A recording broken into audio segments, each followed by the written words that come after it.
What's going on, YouTube? It's NC and place to be children, Mr. A&D, and not Deion Sanders for prime time.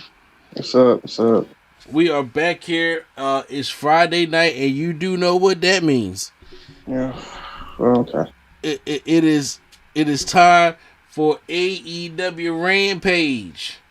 Friday night Rampage. We got a 6-man, no DQ, no rules, no holds bar street fight between Daniel Garcia and 2.0 taking on Eddie Kingston, Santana, and Ortiz. So that just fits the bill right there. So let's get on right on the Rampage. It's been a while since we talked about Rampage. Excalibur, Taz, and Ricky Starks and Jericho or the broadcast team for tonight. And we start off with Adam Cole, baby, taking on Jake Atlas, the newly signed to All Elite Jake Atlas, which I feel bad for him after this matchup. Who, for those who don't know Jake Atlas, he was is he Chinese or Japanese? I want to make sure I get the right nationality. I have no idea. Okay, the Asian wrestler from NXT. Let me tell you this. I was not big on like Jake Atlas. The only thing Jake Atlas did in NXT that I liked was that cartwheel DDT off the top rope. I thought that was a cool looking DDT. But other than that, I didn't know much or care too much about Jake Atlas. But after seeing this match, I was like, "Oh wait, he can go." Would you agree or disagree? I mean, he'd been good, but obviously he was not supposed to be able to, I guess, there. So, well, are you a fan of Jake Atlas or no? Not really. I mean, I haven't seen much of him to be a fan of that, so I don't know. Oh, I thought you may have seen him in the Indies or something. No, he's an original. Oh, he's an original. Oh, okay. Mm-hmm. I thought he was in the Indies. I wasn't familiar, but he was coming off a springboard. Adam Cole went for a super kick, and we see his knee buckle, and he's clearly hurt. Adam Cole goes for the top rope for the Panama Sunrise, jumps down, but Jake Atlas cannot get off his knee enough to do the move. So Adam Cole puts on a weak leg bar, so Jake Atlas taps out. It's kind of like, remember when Owen Hart had to go with the terrible looking roll up by Stone Cold at SummerSlam? Mm-hmm. Yep. Yeah, that's what it reminded me of. So now Adam Cole and the Young Bucks are threatening to beat him up, but then here comes Orange Cassidy and the Best Friends coming down. So I know they're gonna have a 6-man tag team match. Oh, sorry, not the Young Bucks. Red Dragon. They did. They did beat him up? They had a 6-man last week on Dynamite. Oh, no, that's right. Okay, that's right. They definitely did. They definitely did. So yeah, that was that. Excalibur announced that Cody has not been medically cleared for Saturday night's Battle of the Belts against the Spanish God. So he's going to be an interim, like whoever's going to be the interim TNT champion. I'm like, we're doing interim. We're doing UFC stuff now. So, I'm like, damn, maybe I should drop Cody, huh? So did that mean you lose 25 points? Like if you lose, no, I don't lose anything because he's not even in the matchup. So, but he lost the belt though. I don't know. I gotta figure out how we gonna do this because I kind of gave it up. Because I was the champion at the round. It was Dustin versus Sammy at the belt. So I'll check out the results of that later.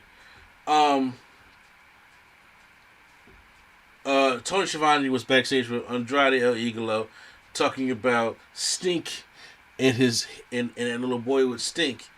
His accent was making it sound like he was saying Stink instead of Sting. Hook taking on Aaron Solo with QT Marshall. Aaron Solo's from The Factory. Who gives a shit about The Factory? Who gives a shit about QT Marshall? And not Hook and not us, because Hook beats him down. Hook's impressive again in his victory. QT Marshall tried to curse this man out. He gives him one of his dad's capture suplexes. Hook is very good. I think 2022 is going to be the year of Hook. Do you think so? So you think Hook is going to be a pillar? I don't say all about being a pillar. You got to just do more than just have one good year.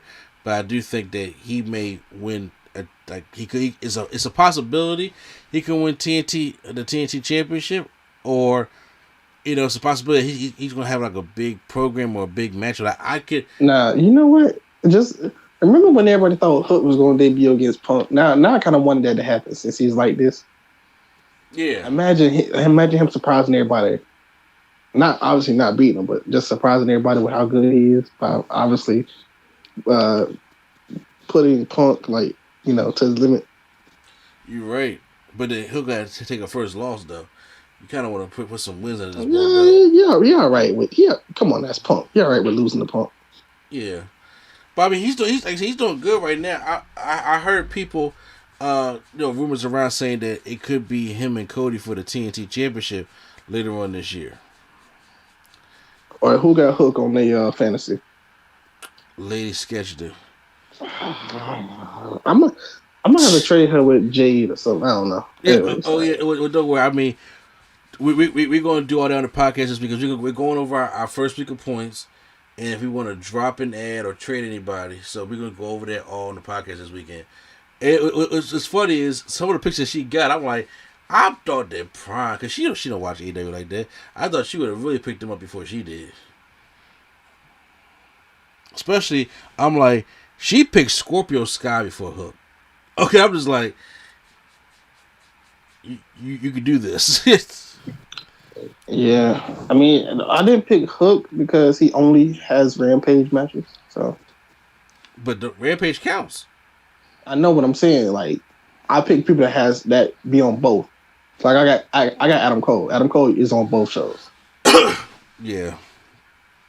Well, you never know. I mean, by the time this fancy be over, Hook may be on both shows. You don't know yet. That is true. So, for the absolute Ricky Stark said he will be defending his FTW championship at Battle of the Belts against Matt Sydal. Okay.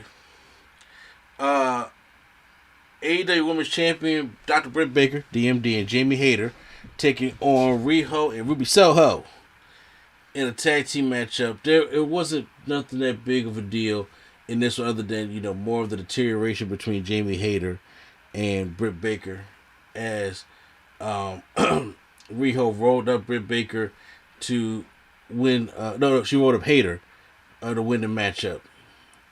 After Hayter actually inadvertently hit Baker with a forearm. So they keep playing this up like, she never beat Riho, so she could lose a championship, but Britt Baker not losing her championship yet. It ain't happening. Main event, the street fight. Daniel Garcia 2.0 taking on Eddie Kingston and Santana Ortiz. This street fight was better than Usos and New Day, obviously. Had a couple good spots up in here. It's great seeing Ortiz and Eddie Kingston together. It just feels right to me. The couple suplexes on trash cans. Santana hit the Bobby Parker with a chair across the spine, and Garcia and Ortiz were doing forearms, and then Santana entered the ring, and they used some tag team offense on Garcia. Then Jeff Parker from 2.0 came into the A Garcia. Santana hits the discus lariat, kind of like Brody Lee discus lariat on Parker, and then they pin him. So brutal main event. After the bell, Garcia and 2.0 take to Kingston and wrap him in the ropes with tape. Then Jericho comes down and after throws his head set off and comes down and chase off 2.0. I'm like, the whole Jericho 2.0 stuff to me has been very miss. I don't know how you feel about it, but it's been very miss to me. It feels very much Jericho. I'm on tour, but I still need to be on TV. Yeah, thank you. I think you're hitting the nail on the head right there. He could be on tour. He'd just be like, I'll just come back to Wednesday. It's just to make a TV appearance and then leave again. Yeah, it's basically what it is. Uh-huh. Well, that was Rampage this week, so what does it get from you? A thumbs up or a thumbs down? I guess a thumb in the middle, I guess. That's how I'm feeling. It wasn't you know what? Other than that street fight, it's like, It's like a thumbs in the middle. I really don't think it's a thumbs up show. Was it?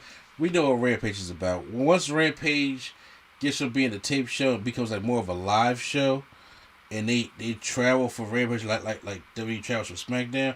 I They think do that sometimes, and sometimes they don't. so yeah, exactly. But Rampage would be a better show when Rampage gets his own identity. Rampage is suffering from the same shit Raw SmackDown suffer from. It's like, okay, Dynamite's over. We take down all the Dynamite stuff and just put up Rampage. It doesn't have its own stage. It doesn't have its own building.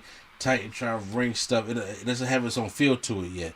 It's just another tape show like Main Event, Superstar, something like that. So, unfortunately, that's where we're at.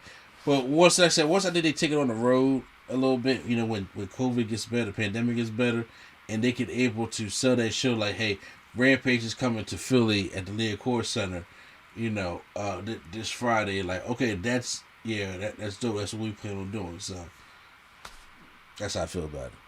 But yeah, guys, post any comments down below how you guys feel about AEW Rampage. Hit the like button if you guys enjoyed my review.